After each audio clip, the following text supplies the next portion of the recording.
My name is Bob Ortung, and I'm a professor of international affairs here at the Institute for European, Russian, and Eurasian Studies of the Elliott School of George Washington University.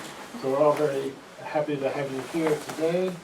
And the topic is Russia and Latvia, a case of sharp power. So we'll have a book presentation by Andis Kudors, who's a lecturer in the Faculty of Social Sciences at the University of Latvia, and a longtime friend of Irie's, a former visiting fellow here, someone who we've had a long relationship with.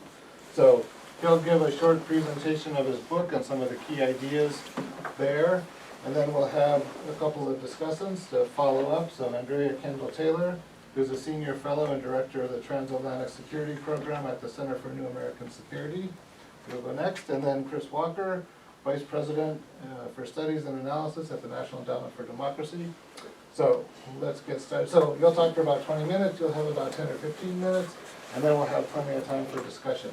So the floor is yours. Excellent, Bob. Thank you so much. So it's so good to be here back.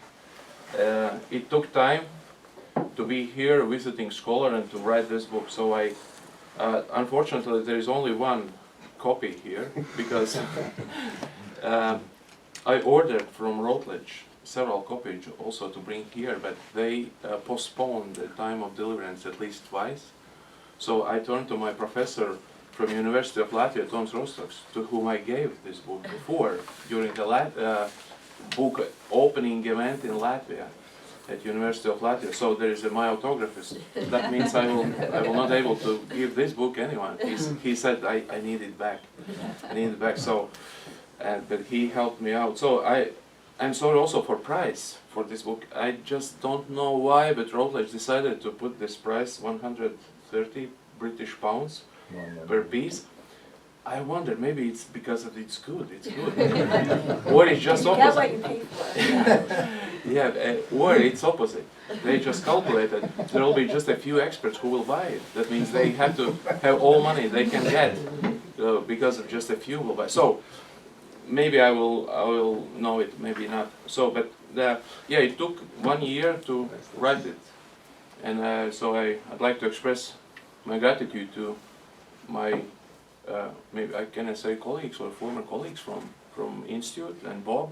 I came to Bob and I asked him for advice how to manage it, how to get published a book in Routledge. So, and he gave me some good advices. Successful. Successful, yeah. You are successful in your advice giving. Yeah, and of course, I'd like to say thank you to Marlene Laruelle, director of this institute, and Matthew for making everything comfortable here. And also, I'm happy that we can have here Christopher Walker as a theoretician of the sharp power. So you and Jesse Ludwig, I believe, did a great job. And thank you, Andrea, for joining this event. So why sharp power? Why this theoretical approach? New approaches are coming to existence when with the old ones is not enough. Why not soft power? When we describe Russian destructive influence on the hearts and minds and on the political and social processes in Latvia, why we need to have sharp power? When we think about sharp power, we think normatively. We believe that democracy is better than autocracy.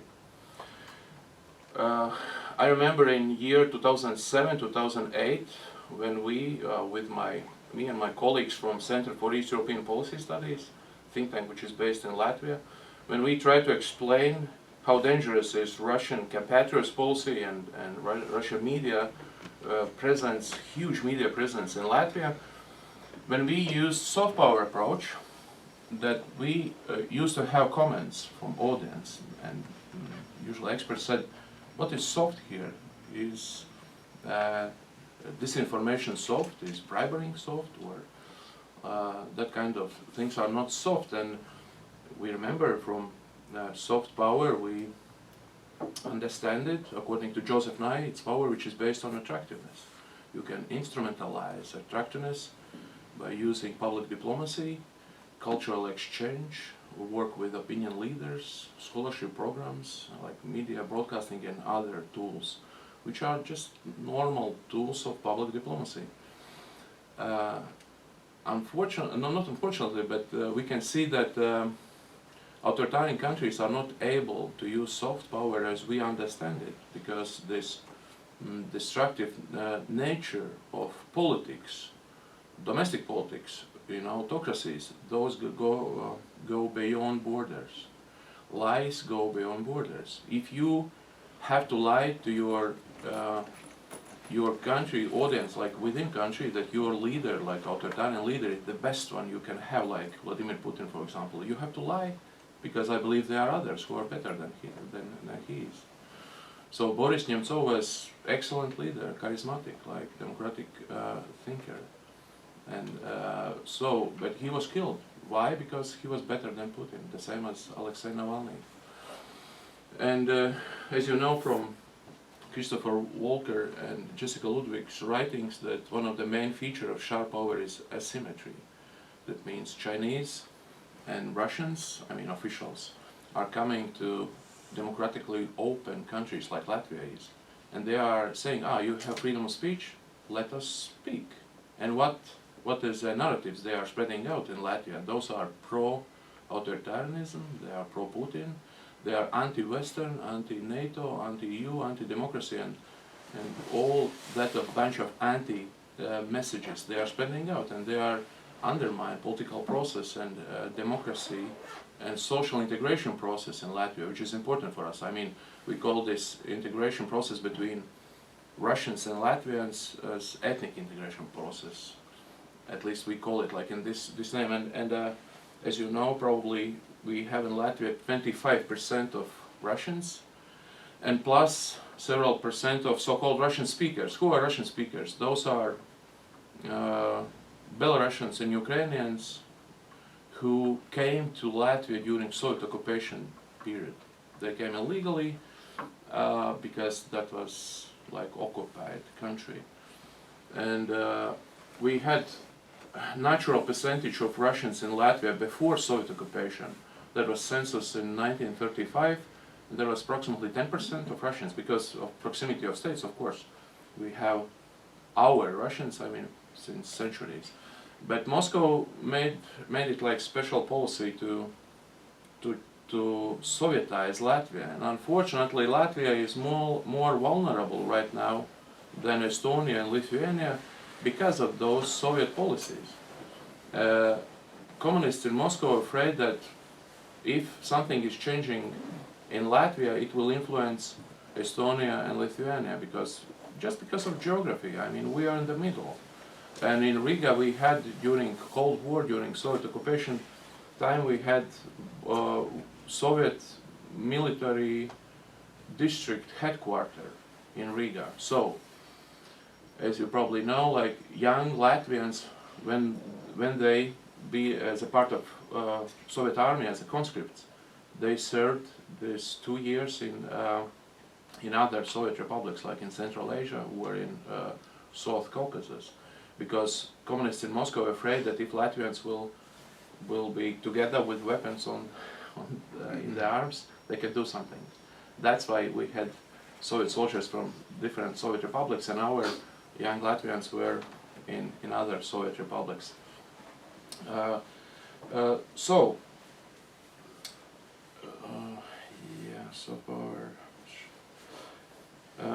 Why is not enough also with informational warfare or hybrid warfare? You know, there's, and especially after 2014, after illegal annexation of Crimea by Russian authorities, quite popular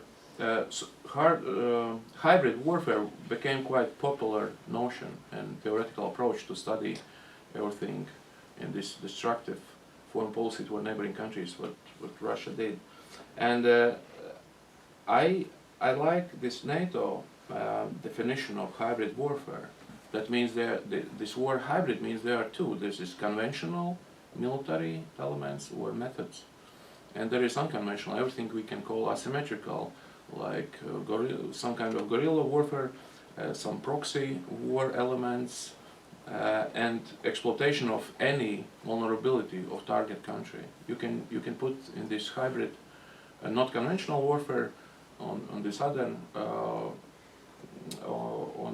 other like a bunch of elements, you can use anything you can find, any kind of vulnerabilities. So when we speak about sharp power, there is no military element. We think about informational sphere. That means sharp power include the same tools or instruments of influence as soft power does, plus several new, not new, but from different like landscape. Disinformation, propaganda is not soft power, but you can use it together with cultural exchange, scholarship programs, etc. And one of the typical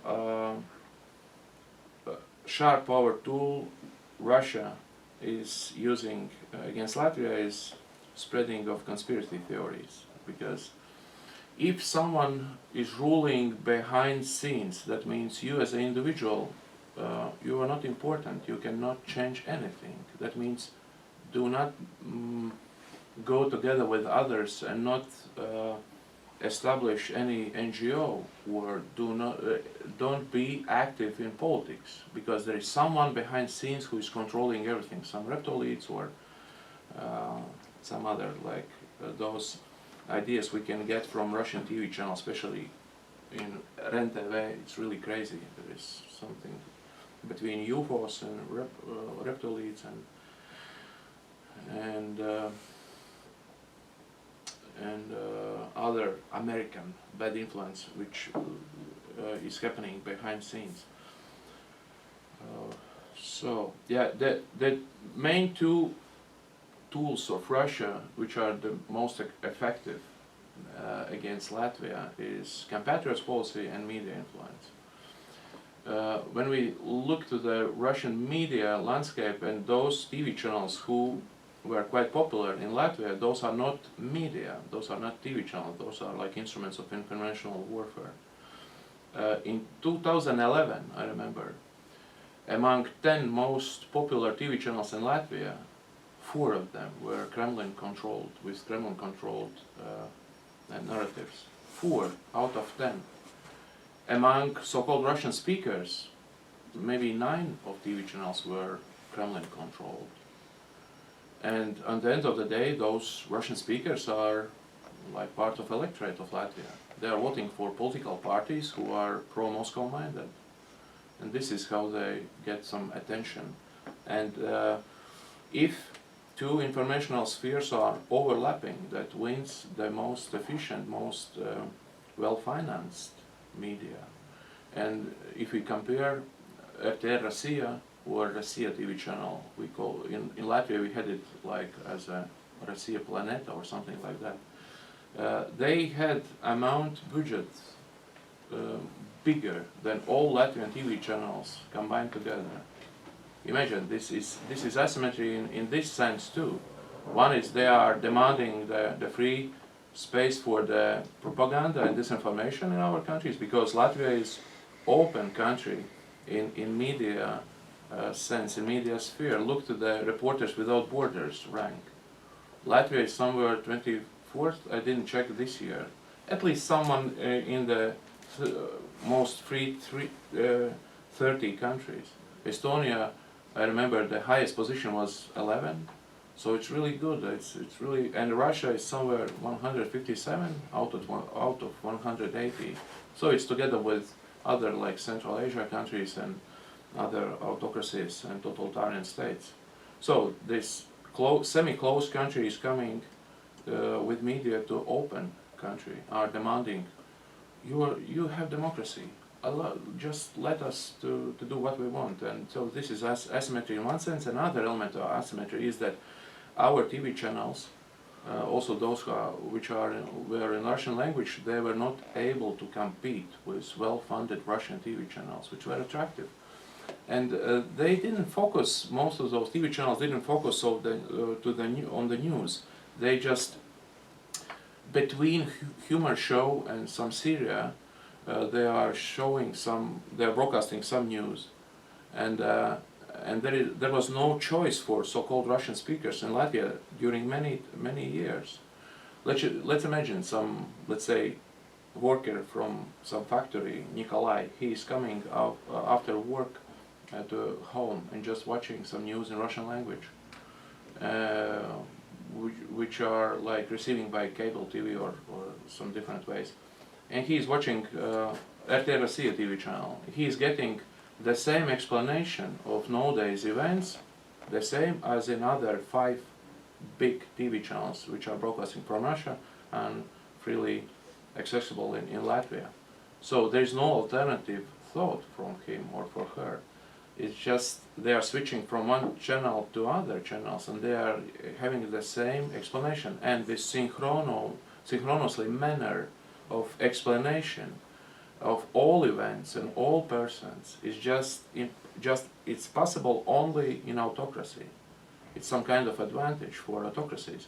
In democratic country you always will have some pluralism, as Robert Dahl, theoretician of democracy, is teaching us that democracy is only if there is pluralism, if there is competition of ideas. And for many Russians, they were even more Putin, some of them, let's say 10 years ago, than those Russians who lived in Moscow, in St. Petersburg. In Latvia's border city with Belarus and Russia, Daugavpils, in the elections of 2011, Russian citizens who are residing in Latvia, they voted for United Russia political party, which is party that supports Vladimir Putin. The percentage was 85% of those who participate in elections in those diplomatic places, like in the embassy of Russia in Moscow or in this other place in Daugavpils. 85% in 2011 in Russia, to compare. There was such a high number of supporters for United Russia political party was only in such places like Chechnya, Dagestan, Ingushetia, Mordva, and all those ethnic republics which were like electorate sultanate, as one of the Russian political scientists called it. So, and in Latvia. Why? Because Russian citizens in Latvia, they had not real Russia. They had tele-Russia, like tele-Putin, tele-Medvedev, because they are receiving information also only from TV and some maybe social networks. Compatriot's policy is another one. So what does it mean? That compatriots, there is a Russian word, соотечественник. Отечество, that means like patria, like fatherland. And like соотечественник, those are people who have the same like fatherland. And now they are just divided nation. In 2007, actually in 2005, when Vladimir Putin said that collapse of Soviet Union was the biggest geopolitical disaster of 20th century, he continued. He said, why? Because Russian nation became like split, divided nation. And this is a like ground, like explanation why Russia has a moral duty to support Russian speakers outside of Russia. And here comes Russian world idea. That means Russian world is a supranational entity which include Russia and all diasporas of Russians and so-called Russian speakers residing outside of Russia. And there was many authors, theoreticians like Piotr Shchedrovitsky, Yefim Ostrovsky, who were so-called methodologists. And they tried to like use all immigration waves of Russia like as a one tool for Russian foreign policy. And we can see supporters in Latvia also, several Russian speaker politicians in Latvia, Latvian citizens, they were active in NGOs which received money from Russian embassy in Riga. So for political parties it's forbidden to receive money from outside. It's okay, it's normal rule. But for NGOs it's possible. It's also good, because there are some foundations from democratic countries, and for NGOs in Latvia it's good to receive money, for example, from Friedrich Ebert Foundation, or Konrad Adenauer Stiftung, or others like, or National Endowment for Democracy. But for those NGOs in which Russian speaker politicians in Latvia became more popular because of Russian money they are receiving through NGOs. This is ethical problem and political problem. So, and this is part of Russian Compatriot's policy. The money came from Russia via embassy and through different foundations like Geopolitical Foundation and Foundation for Support and legal support of compatriots, and Ruski Mir Foundation, like Russian World Foundation. And what is the problem with this compatriots policy? Latvia also has compatriots policy. We have many Latvians residing in Ireland, in Great Britain. But what is the difference? We are supporting them just to keep this national identity, just to be able to connect with Latvia, to be part of Latvia still with some cultural exchange, for example. And we do not encourage them to demand some political changes in Ireland or in Great Britain. This is different. And this is normal compatriots policy. Many nations have compatriots policy. They are trying to keep in their cultural orbit those who emigrated. And there is difference with Russian compatriots policy. They encouraged Russians who are residing in Latvia to demand changes in Latvian constitution, for example, about state language status. They demanded changes in educational also system of Latvia, because we had we like inherited, that was Soviet legacy, splitted or divided educational system. During Soviet occupation period, there was 2 training languages in state-funded schools and in municipalities-funded schools. Those were Latvian and Russian. Russian language was a training language in all 15 republics. So, but not for other nations. For example, Ukrainians were able to get training in high schools only in Ukrainian language, and that's it, not in Russia. But there was 1 or 2 million of Ukrainians as residents of Soviet Russia during Soviet time, but there was no option for them to go to Ukrainian school. Why? Because that was specific policy of Russification. For Russians, there was opportunity to go to Russian schools in all Soviet Union, but not for other 15 like nations. Only so, and this divided system also is one of the reasons we had this problem, that society is not integrated well enough. And Moscow didn't support real integration of Russians in Latvia. They just supported opposite direction. They supported diasporization of Russians who are residing in Latvia. They encouraged them to look to the Moscow, not to Riga, and not to be loyal, good citizens.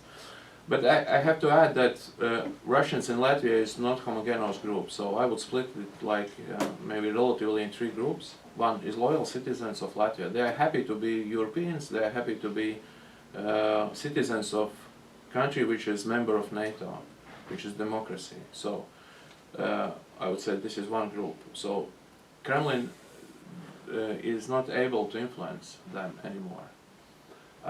Second is, I would call them like neutral Russians. Those are not really loyal to Latvia, but they are also not pro-Putin minded.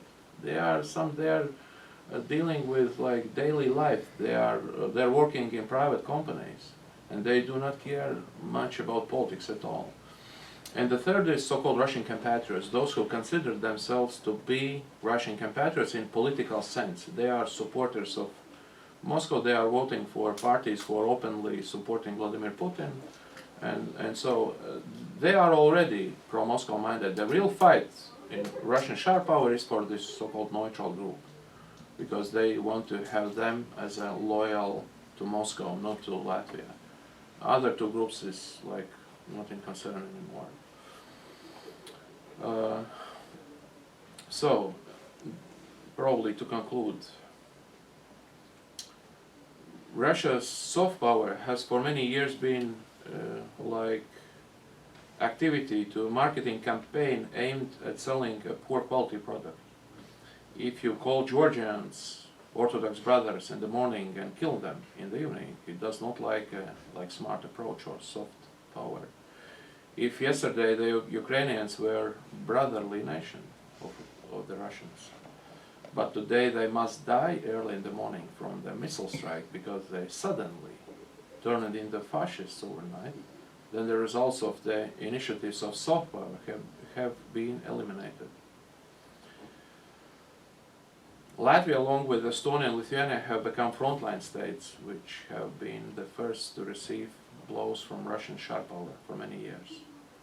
Most Latvians, despite Russia's sharp power initiatives against Latvia, remains faithful to the ideas of democracy and belonging to the West as an integral part of Latvia's identity. Despite the asymmetric nature of Russia's pressure, Latvia's democracy and national security have passed the test, and the nation stands ready to share its experience with others. Thank you. Yeah, thank you very much, Andres. So now we'll turn to a few minutes for comment from Andrea. Great. Well, I thought that was wonderful, and we're all looking forward to getting the hard copy of your book at some point, but good to see parts of it in advance. I think what I thought I would do with my comments is really try to put it into kind of a geopolitical context, and you mentioned Latvia, Lithuania, and Estonia as kind of on the front lines, and kind of thinking ahead to what we might expect of this kind of sharp power tool. And I think what's really important to emphasize is just how much has changed in the aftermath of Putin's invasion, full-scale invasion of Ukraine. And I think I really look back at that moment as being Putin's point of no return in his long-standing crusade against the West. So of course, it's first and foremost about controlling Kyiv and its choices. But for Putin, I think it really is about a full-scale war with the West, and the ultimate prize is to really undermine Europe's security order, to undermine NATO, push the US out of Europe, and I think then Putin believes that that would ultimately bring down the global order that we know he wants to revise. And so I think the war and this broader confrontation have become the primary organizing principle of both Russia's domestic and foreign policy. And you look at the changes that he's orchestrating inside Russia in the aftermath of his invasion, you can see he's reorienting Russian society around this concept of confrontation. He's put the economy on wartime footing, and he is reorienting also Russian foreign policy, doubling down on his relations with like-minded partners in Iran, China, and North Korea. And so, I mean, the point is kind of, I think he's all in on this. And on the society front, you just kind of look what's happening inside Russia. And obviously repression has risen dramatically in the aftermath of the invasion, but I think as any good autocrat dictator knows that you can't exclusively rely on repression. It carries too many risks, and so I think he's doubled down on the ideological pillar of his regime, and even if that ideology is inconsistent, he's basically trying to convince Russians that they are engaged in an existential struggle with the West, that the West wants to destroy Russia. And you know, rewriting textbooks, teaching children to march in schools, the spread, proliferation of pro-regime youth groups, all of these things are kind of happening at a societal level. The economy piece, you know, they're spending 6% of GDP on defense spending. The real numbers are likely much higher than that. Their factories are in overdrive. They're outproducing the United States and NATO in terms of ammunition, missiles. They're producing more tanks than they were before the war. So obviously they've found easy ways to not easy ways, but they are circumventing the sanctions and export controls and other things. And so they have the ability to sustain this confrontation, I think, for the foreseeable future. And then obviously just watching the growing ties between Russia, China, Iran, and North Korea, and what that means for the West. Russia really has been the key catalyst, I think, of this coalescing nexus of countries. But I think it's really important what Russia gets from these countries in terms of ammunition and drones and other things, but just as importantly is what it's giving away in return for that sustained support. So basically increasing the military capabilities of US and European adversaries, Iran, North Korea, etc. So to bring it back, well, what does it all mean? I think in this confrontation, Putin is going to contest the West most intensely in Europe and Eurasia.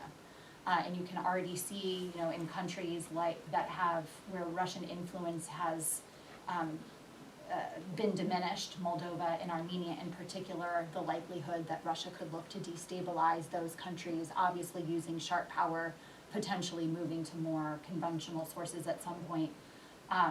But I think, again, Europe is the prize. And so, again, I think conflict and instability is most likely on NATO's periphery, but the ultimate prize for Putin, I think, is undermining Europe and the European security order. And for now, the time being, we know that Russia's conventional military is significantly degraded. And so we have to expect, the United States and Europe, all of these countries have to expect then that Putin will double down on the types of tools that you're describing in your book. It is going to be the non-conventional tools, the disinformation, assassinations, sabotage of critical infrastructure, all of that whole toolkit where where Latvia, Estonia, and Lithuania are on the front lines are going to be increasingly moving into Europe, and you already see. I mean, it has been that way for a long time, but I think just the scope and the scale of those efforts are growing. So you just think of, France uncovering this large disinformation operation ahead of European elections, the assassination of a Russian defector on Spanish soil, Germany and the AfD. I mean, those ties are long-standing, but Russia's going to really be leaning into it. And so I think what this book does is just, I think you're right. It's the Estonia, Latvia, Lithuania have been on the front lines, and so most of Europe has quite a lot to learn from what they should expect in the coming years, because I think that's going to be the most likely way for the foreseeable future that Russia pursues its objectives vis-a-vis Europe.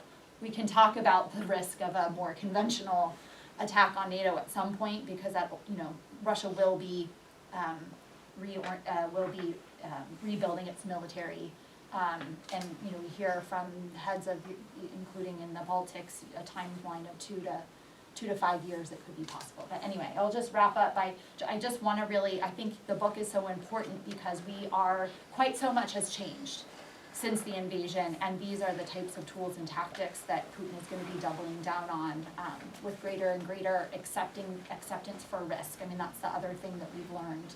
And he'll be leaning into these things to really try to disrupt not just Estonia, Latvia, Lithuania, but increasingly states beyond the front lines. Thank you very much, Andrea. So, Chris. So I think I will pick up where Andrea left off, but I'm first going to congratulate Andres on his book. It's so timely, not least because Vladimir Putin has granted himself more time as the paramount leader of Russia, and it means that these challenges are not going anywhere soon, and I think that's an important point. And Europe is experiencing the challenges that Andrea touched on, but I think what's particularly striking and why it's so important for us to acknowledge that the Baltic states in particular have been on the front lines and really have managed an incredibly difficult challenge using all of the tools that Andres has alluded to and describes in his book, to actually survive and thrive as democracies over time. And I think that's terribly important when you consider the asymmetries in terms of resources, population, the relentlessness of the program that comes out of the Kremlin, in part by virtue of one leader being there over a quarter century. We shouldn't lose sight of that. That program stays on a track, whereas democracies will rotate different political parties and figures. It's also a reminder that the democracies today, I would argue, need to have some basic strategic alignment on this challenge, because Xi Jinping is not going anywhere in the near term as far as we know. Putin clearly is not. And there are a host of other leaders, some of which Andrea alluded to, who are nestling themselves as leaders for life. This means that they will pursue their narrow vision and policies because they don't listen to their own people. And that's one of the fundamental differences between autocratic and democratic systems. And I think the democracies are still learning this today, and it's a terribly important point. But let me widen the lens a little bit. My colleagues and I focus a good deal on how Russia is exerting its special form of influence even farther afield geographically. So in a way, it maybe isn't so shocking that Russia today is engaged in northeastern Europe or in the Caucasus or in Central Asia, these places that are closer to Moscow geographically speaking. But the reality is that Moscow is deeply engaged in sub-Saharan Africa, Latin America, Northern Africa and throughout the Middle East. I'd note, and I'll just tout some of Robert Ortung's work, that it's now more than a decade ago when Bob Ortung and some of his colleagues here were really pioneering the analysis of Russian social media, Russian state social media in Arabic and Spanish before just about anyone else was looking at this. And it was relatively nascent at that point, but it's just exploded over time. And I think we collectively didn't lock in and anticipate the potential of relatively inexpensive digital media from the perspective of authoritarian regimes, and we're living that now. And so, to the extent that Latvia and the other Baltic states really understand what this is all about in terms of manipulation of societies, the way that culture can be arrogated to turn societies in certain ways, Baltic states are really good at understanding and then rebuffing these kinds of things. My sense is that countries farther afield, say in Latin America or Africa, they're just figuring this out, in part because they're far away from Russia, in part because they don't understand Russia's political system in any meaningful way. And then they too have these asymmetries that are quite profound in the sense that if you don't have governmental capacity and non-governmental capacity that can situate these challenges and then devise responses to it, you're really working at a disadvantage. And this is playing out globally now, and the decision makers in Moscow, and I would add also in Beijing. It's really important to remember that Beijing has a global malign influence capability that is done often on parallel but sometimes overlapping tracks with Moscow, that they work from a position of a unified approach. When they focus outward, they bring diplomatic resources, media resources, technological resources, financial resources in the form of aid and assistance when they visit a given country, wherever it is. And that country, especially if it's a smaller one, is obliged to figure out how to deal with that whole package of resources which are designed to leverage the ambitions of the authoritarian power. And we're in the midst of this now. And so what I would offer as an exhortation to everyone here and who may watch this discussion is to really think more seriously about how to use the experience and wisdom and expertise of the Baltic states in this experience so that they don't have to learn lessons the hard way over time. We already see some of this in Africa with Russia, with some of the paramilitaries that are there that are basically designed to keep incumbent governments in power. They're not designed to help meaningful freedom of expression or pluralism or to help the prosperity of the wider populations in these countries. The sooner that everyone can figure out that this is the program, it will be to the benefit of the populations in these settings.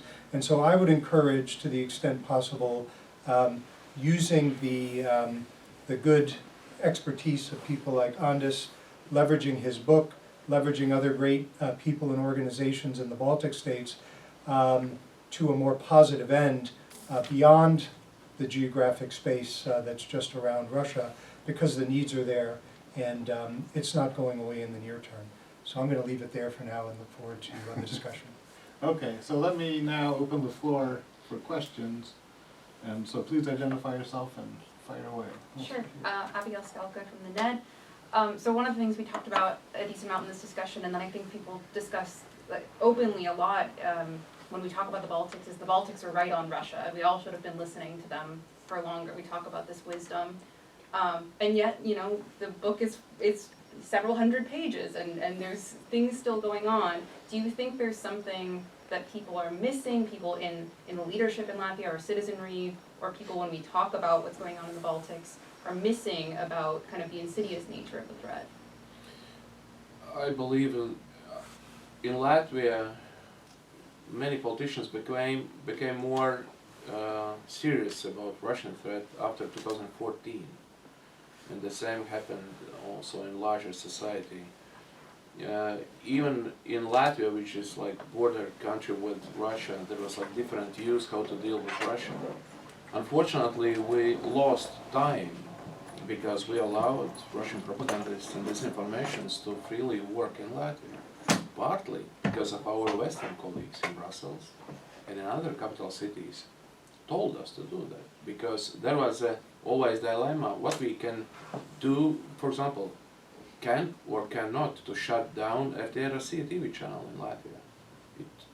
They worked more than 10 years actively with brainwashing of like Latvian society, especially so-called Russian speakers. I'm saying so-called because I'm Latvian by my native language is Latvian, but also I am fluent in Russian language, so maybe I'm also a Russian speaker. Putin and the Russian implementers of Russian public diplomacy and foreign policy, they trying to keep audience they care about like as large as possible. That's why they use usually this notion of Russian speakers, which Latvians do not like because it's like too broad. I believe Washington became more serious about Russian threat after 2016 when experts here and politicians saw how active Prigozhin's troll factories were here via Facebook and Instagram and Twitter. So I remember that several studies were conducted after 2016 about what Prigozhin trolls farms did here. Of course, after 2014, we as researchers in Latvia, our first feelings was we told you, it's coming. Something that democratic transit stopped in Russia on the end of first term of presidency of Vladimir Putin. Even during first term, he already turned from the democratization, turned from this transit to authoritarianism.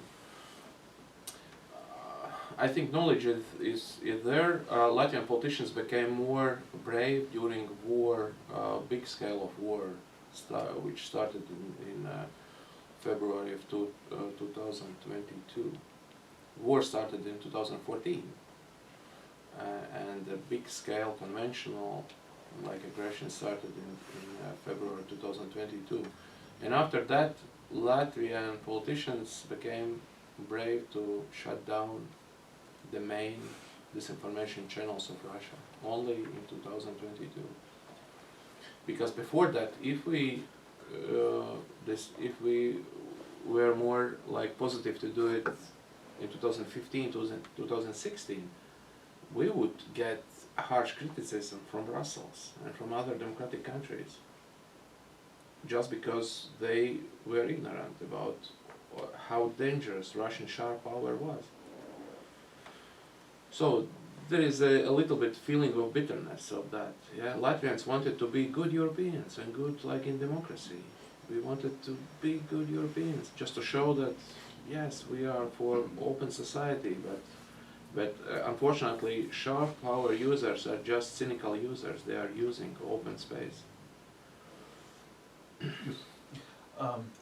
Maxim Krupski, I'm a research scholar at the Kennan Institute. I'm a human rights defender from Russia. First of all, thank you so much for this incredibly important research, really, really interesting. And that's really important issue. So I have two brief questions. So first question is, to what extent you agree that the effectiveness of the Russian propaganda among so-called loyal Russian-speaking population inside Latvia is a result of some issues with integration policy inside Latvia. So, and if you agree with that, so what are the reasons?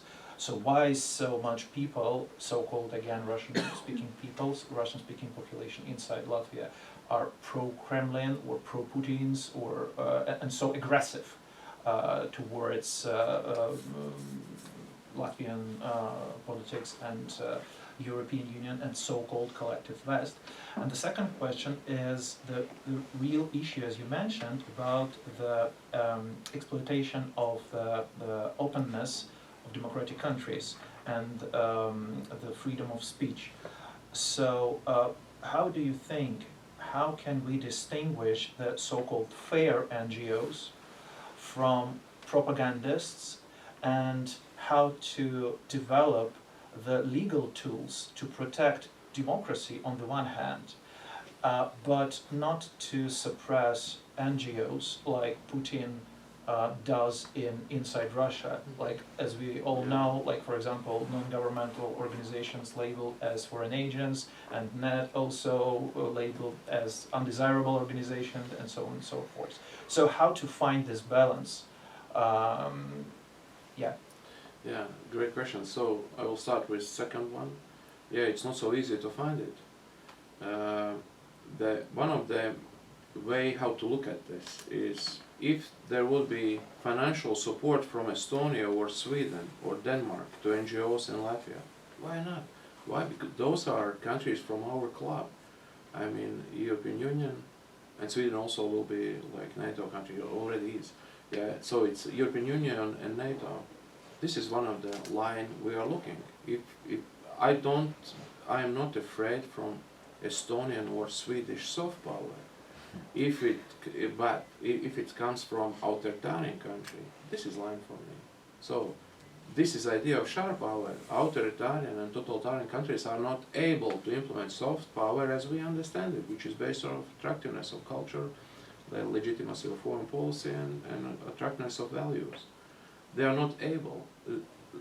This is why I picked up this sharp power.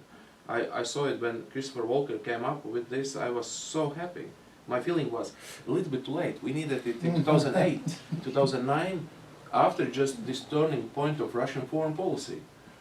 They made turning point in 2005 when Vladimir Putin said that was geopolitical disaster. Soviet Union collapse was disaster. And in 2007, in Munich Security Forum, he said the United States is like global hegemonist and let's fight it back. So it's like Edward Lucas in that period put it like this is new Cold War beginning.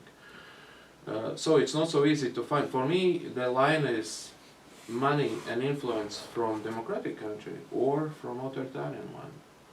And how to put it in legal sphere, I'm not sure. So Tatiana Ždanoki is one of the Russian activists in Latvia, pro-Moscow, pro-Russian activist. She probably were spying. Mm-hmm. She probably get connection with FSB many years. The Bellingcat and the Insider and Christo Groze, all those good researchers came up with information. Jānis Adamsons, he is like Latvian, like by origin, he was Minister of Interior in Latvia.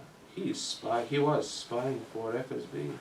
So this is another dimension. I didn't touch it here because I took all those classical public diplomacy and other instruments, analyze those. But they're active in many. If you need a country in which Russia have used the biggest number of tools of influence, that is Latvia definitely. Because if you compare, for example, with Georgia, they have not as much so-called Russian speakers as we have. So there is Orthodox believers, they are using Orthodox Church in some degree, but so in Latvia, they just get all elements. And also they work selectively with political leaders in Latvia, also with those who are not so-called Russian speakers. And the first question was about how effective was integration policy. It was not so effective. I'm not saying here that Latvian politicians just did great everything. No, that was more waiting policy. Let's somehow we will wait and Russians will integrate it, somehow they will decide it. That was not quite effective, but that was also, but I don't want to condemn Latvian politicians too much because there was a pressure from two sides. If Latvian politicians tried to for example, implement reforms in educational system of Latvia to increase number of subjects with Latvian as a training language, there was a pressure from two sides, from Russia and also from Brussels. All the time, when we try to do something with ethnic Russians, Tatiana Zhdanok and other like activists who were receiving NGO with the title Latvian Human Rights Committee. It sounds good. And that was led by Tatiana Zhdanok, and she presumably is FSB agent. There is no court decision made yet, but probably. And so she came to the Brussels, to other Western capital cities and said, look, Latvian nationalists are just pressing us all the time. Please advise them to be more tolerant. So, and this is how Kremlin, and unfortunately many Western politicians who didn't know real situation, just worked together against us. That's why there was like waiting policy. For Latvian politicians, there was not much maneuver, like prospects, what to do with Russians. And asymmetry. Russians lived in self-efficient Russian language sphere. Russians who live in Riga, they can work for private companies in which communication is only in Russian. They used to hire one person who will communicate with outside world in Latvia. That's it, and everything inside is happening in Russian language. Then they can read newspapers in Russian, they can watch Russia's, not local, but Russia's TV channels, and also several local, like LTV 7 and Radio 4, which were state funded in Russian language.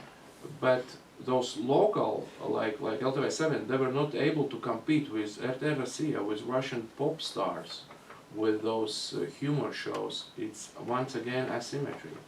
And this bubble of Russian language was self-efficient in Latvia.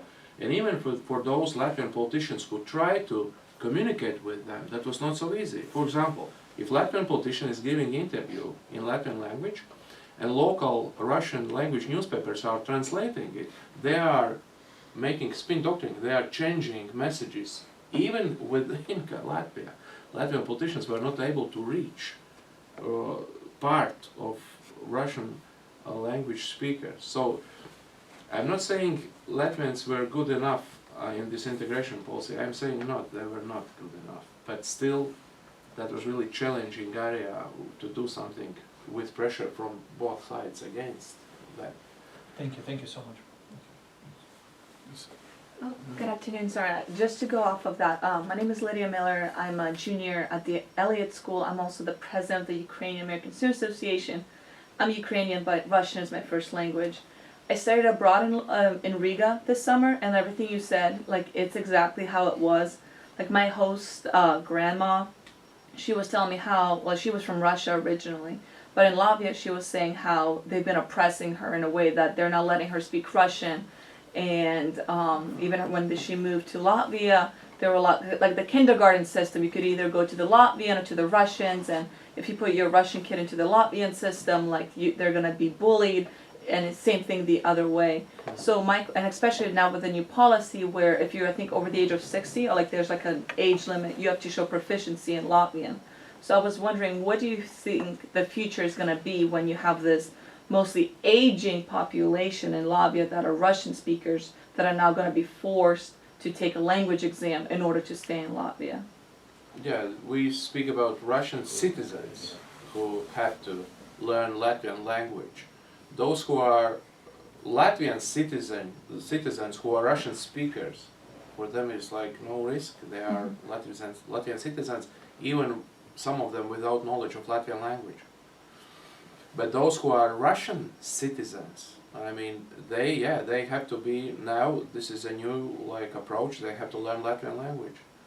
And this is hardly discussed, not hardly, but that was often discussed even among Latvians, whether that was good decision to force them to know Latvian language. But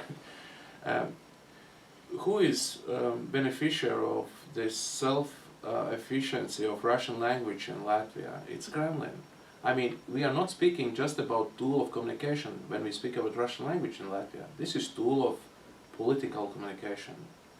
Russian language became politicized, highly politicized by Russia, not by Latvia in the beginning. If you go to the streets of Riga, capital city of Latvia, you will hear Russian language sometimes often than Latvian, because percentage of inhabitants of capital city of Riga is this: there is 40% Latvian speakers, 40% ethnic Russians, and 20% so-called Russian speakers. Those are Belarusians, Ukrainians, maybe some Poles, maybe some Lithuanians, who came to Latvia during Soviet occupation time, and they became so-called Russian speakers. Why? Because there was only two options to which schools they have to send children. For Belarusians and Ukrainians during Soviet occupation time, there was no option to go to Ukrainian or Belarusian schools. For them, as a Slavic group of nations, for them was more easy to learn Russian language, which many of them already were fluent in. So, and that's why we get this. We inherited from Soviet system, divided education system. Now we are making it in one. So in future, I am quite optimistic about future, because young Russians are fluent in Latvian. That means they are also capable to watch Latvian TV and listen Latvian radio, which is pro-democratic, which is pro-Western, which is anti-Putin, and etc. So for those Russians who are in my age or older, I'm not optimistic. Probably we will not integrate them at all, at least part of them. Many of them changed their mind after they saw what Putin does in Ukraine. If you are calling Ukrainians your brothers, and then you are in the very next day killing them, it's like we have in Latvia, in Riga, many Ukrainians. Part of them are, before 2014, were pro-Moscow minded, because they lived in Russian informational space, and that's it. So it's not black and white picture. They are not homogeneous. I'm quite optimistic about future, because nowadays we have real integration policy with the effort to increase knowledge of Latvian language, which is not just tool of communication. Latvian language media are more pluralistic. You can get different kind of views to everything about politics, etc. in Latvian language. In Russian language is mostly, not 100%, but mostly pro-Putin. Mm-hmm. Yes, we have some. They can reach Current Time, which is American TV channel. Voice of America is like founder of this Настоящее время or Current Time TV, which broadcasts in Russian language with pro-democracy narratives. Actually, in 2 days I am giving interview for them about national politics, etc. And there is Dost, you can receive YouTube and in other places. So you can get right now also pro-democracy and anti-Putin messages in Russian language. But probably we will lose some generation. I'm not politician, I can say it more realistically. No, that's right. It's just because like when I left Ukraine in 2013 and I went to I went in Kiev, my first language is Russian because my school was in Russian. So it's kind of like when I was in Riga, it was so similar because it was just there was Russian everywhere. Like I did not need to know Latvian to get around Riga, like at all. I learned Svetki and a couple other phrases, but that was it. Yeah. It's important. Yeah, but, I mean, people are rational thinkers and lazy. Why you have to learn language? Only 1.5 million of Latvian speakers there are. If you can avoid, you can avoid. So democracy has a duty to protect itself, the same as Latvian nation is part of world cultural heritage. We have to fight that this national identity will survive. If there is only economical reasons for languages, Latvian language will disappear. English and Russian will prevail. Because it's better to do business with Europe. We are so connected in economical ties with all Europe. 70% of our foreign trade is with European Union countries. 70%. It's enough with English in this field, yeah. And we had also active economical ties with Russia before 2022. So that was enough with Russia too. So, but this is our responsibility of Latvians to keep Latvian language, Latvian culture. So there is competition in this. Latvian government have to do something specific, like special, to keep it. Otherwise, if we would just let it, it will disappear. Well, thank you, Anders. You're doing a good job keeping Latvia on our agenda here in Washington, D.C. So before we conclude, actually, I'd like to acknowledge Carl Alto and the Joint Baltic American National Committee for helping to promote this event. Thank you for your support. Thank you for being here. And so please join me in thanking our panelists for an excellent discussion. And